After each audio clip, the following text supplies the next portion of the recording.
ښځې کوم قسم سړو سره په خوند کوروالی کوي، ډیر ضروری معلومات چې تاسو به ترې تر اوسه نه خبر، همدلته در سره شریکوم.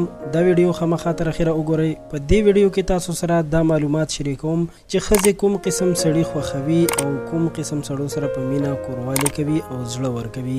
دوستانو، لکه څنګه چې هر انسان په خپل صفت باندې خوشحالیږي، همدغسې د ښځو یو لوی عادت چې هغوی پرې خوشحالیږي او په سړي یعنې خاوند باندې بیا ځان قربانوي، هغه د سړو لخوا د ښځو صفت بیانول دي. ښځې په هغه وخت کې د خاوند نه زاریږي کله چې خاوند صفت وکړي، ځکه چې په صفت کولو سره ښځه ځان د دنیا خوش قسمته ښځه حسابوي او فکر کوي چې خاوند مې زما دومره خیال ساتي، نو په دې وجه باندې بیا د خاوند هره خبره مني او ښه په مینه ورسره کوروالی کوي.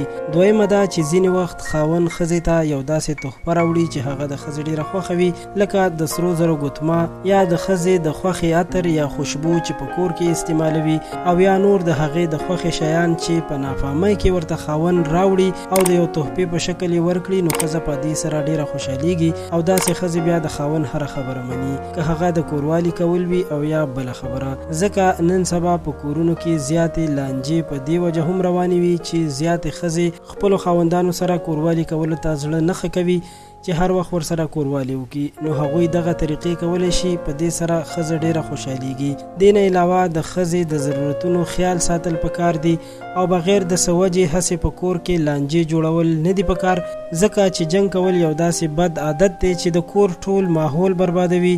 نو که په مینه محبت ژوند تیر شي او دا طریقې وازمایل شي، نو ژوند به د خوشحالو نه ډک شي. امید لرم چې دا معلومات او ویډیو به ستاسو خوښه شوي وي. ویډیو خامخا لایک کړئ، زموږ چینل خان کلیک هم سبسکرایب کړئ چې په آینده کې تاسو ته همدغسې معلوماتي او په زړه پورې ویډیوګانې جوړې کړو. تر بیا د لوی الله په امان.